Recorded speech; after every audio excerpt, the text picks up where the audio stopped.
toes out when people squat might be not the best idea, right? So we look at sumo squats, or we look at any sort of, when we're getting under that bar and going heavy weight, you'll see a lot of people pull their toes out like this. So like just getting into that position right now, right? So let's pretend she's got 500 pounds on her back or whatever you have to do squats with, right?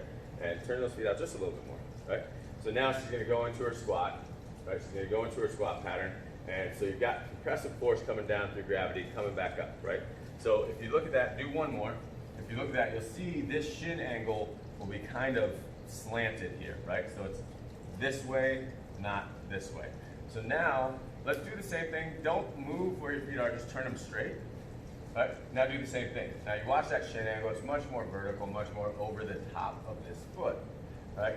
So we can still improve that because her feet are pretty wide right now. So if we move her feet a little bit more narrow, which I really like. We decrease the range of motion, but that looks much better and much healthier, right?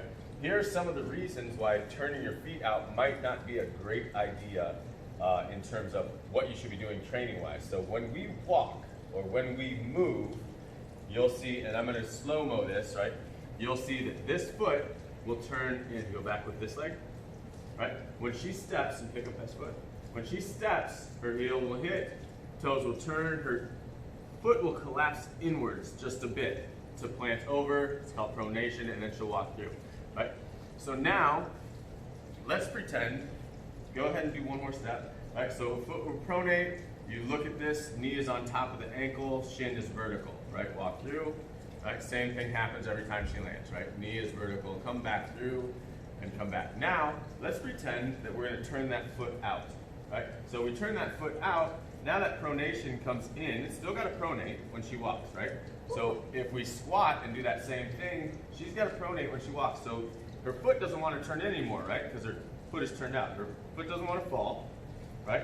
So instead of that pronation occurring in the foot, it's going to try to find somewhere else to pronate. So you felt that in the knee, right? Yes. So it's putting a little too much pressure into the knee as she goes in. So now we're going to squat like that, and we're going to load that pattern.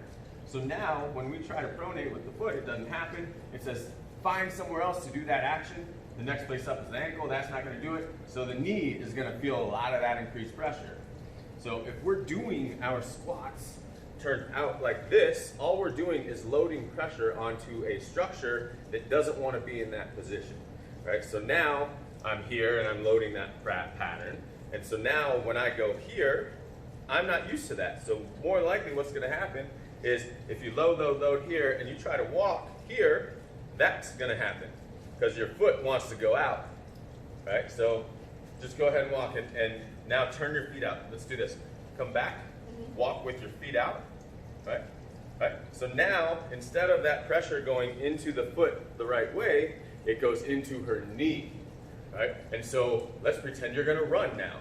So you run and your feet are turned out because that's what you're normally used to. Woo! Right? And then that pressure gets right into that knee and right into that knee. And you develop knee pain and you have no idea why. Right? You're like, I don't do anything to give me knee pain, but it could just be that you're squatting like this. Right? And then you try to translate it to running, which isn't going to happen. And so she's not going to run like this anymore, right? She's going to end up running like this, right?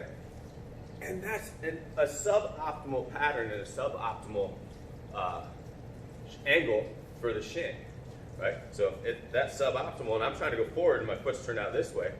The only thing that can happen is me putting too much pressure into that. Right? Ow. So that's why maybe squatting and deadlifting with your toes out isn't a great idea. If you just want to add strength and you never want to walk and you never want to actually do something active outside of the gym that maybe has to do with locomotion, squat your brains out like that. Deadlift your brains out with your toes out. Right? But it may be something that contraindicates a pattern that's going to promote pain.